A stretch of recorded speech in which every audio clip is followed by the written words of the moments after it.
Good morning. ఈరోజు కథ పేరు ఆమె ఒంటరి కాదు.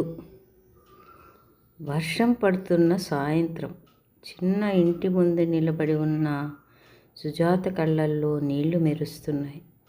చేతిలో కూరగాయల సంచి, మనసులో మాత్రం ఎన్నో బాధలు. సుజాత భర్త రోడ్డు ప్రమాదంలో చనిపోయి 3 సంవత్సరాలయ్యింది. అప్పటి నుంచి 2 పిల్లల బాధ్యత మొత్తం ఆమె భుజాలపై పడింది.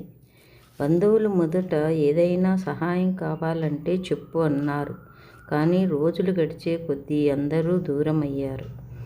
ఉదయం ఇళ్లలో పని, మధ్యాహ్నం టిఫిన్ సెంటర్లో సహాయం, రాత్రి ఇంటికి వచ్చాక పిల్లల చదువులు, శరీరం అలసిపోయేది.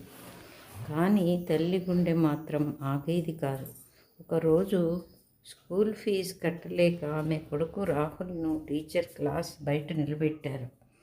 ఆ విషయం తెలుసుకున్న సుజాత రాత్రంతా ఏడ్చింది.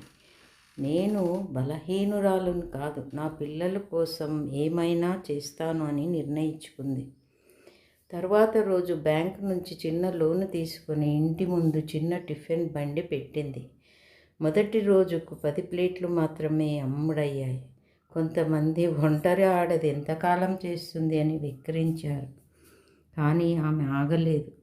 ఆమె చేసే ఇడ్లీ, దోశ రుచికి కస్టమర్లు పెరిగారు. 6 నెలల్లో చిన్న షాప్ అయ్యింది.